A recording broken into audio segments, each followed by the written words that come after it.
Les 6 principes fondateurs de l'étude du Shonin Kenpo Segedoryu sont Kenzen Ichinyo, l'union du corps et de l'esprit.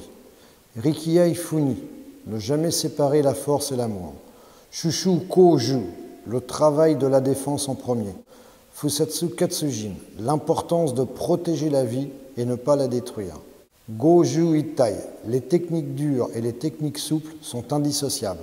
Kumite Shutai, l'importance de partager avec un partenaire pour la compréhension de la pratique. Les 6 principes fondateurs de la pratique sont donc basés sur 2 pôles toujours opposés, ce qu'on traduit très souvent par yin et yang en chinois ou kyo-jitsu en japonais. Donc ce qui va être fort et faible, ce qui va être dur et souple, ce qui va être froid et chaud, et tout ce genre de principes. Donc le Kenzen Ichinyo, pour revenir au premier, on parle d'une chose solide, qui est donc le corps, et d'une chose, je dirais, évaporée ou non consistante, qui est l'esprit. Rikiai Funi, c'est pareil. Le Riki représentera la force, le Ai représentera l'amour ou l'union. Donc quelque chose qui va être un comportement. Shushu Koju, la défense d'abord, l'attaque ensuite.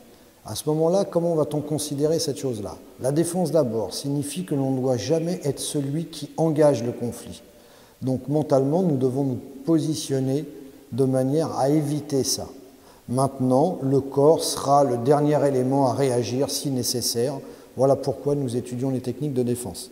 Fusatsu Katsujin. Fu signifie ne pas, satsu c'est tuer. Katsu, c'est la notion de réveiller. On fait très souvent référence au kappo, au kuatsu en japonais, qui sont les techniques de réanimation. Jin, c'est l'individu. Donc nous pouvons considérer que dans notre pratique, nous pouvons essayer de utiliser les techniques, pas simplement pour blesser, mais peut-être pour éveiller l'autre en face, que son agression ou sa violence peut lui être nuisible et peut être nuisible à la société. Donc essayons d'utiliser ces choses-là pour éveiller son esprit et son corps. Le 5e point, Goju Itai. Go, c'est dur, Ju, c'est souple, donc on va pouvoir parler des principes techniques Go, les techniques donc de percussion, Juho, les techniques de clé, de projection et de dégagement. Hitai voudrait dire en un corps, ensemble.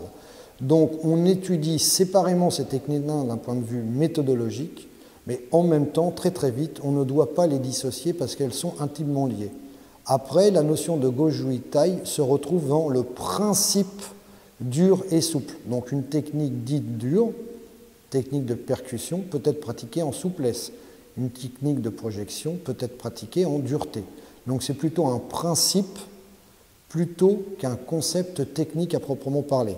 Et Kumite Shutai, qui va être le fondement final de tout ça, toute cette étude ne peut se faire que si nous partageons avec quelqu'un. Donc la notion de Kumite Shutai est le fait de se rencontrer avec un autre pour partager notre travail. Un fait le travail de défense, un fait le travail d'attaque, et nous nous entraidons l'un avec l'autre pour pouvoir étudier en bonne harmonie et développer notre technique et notre esprit au sein de la pratique du Shonin Kenpo Segedoryu. Voilà, merci.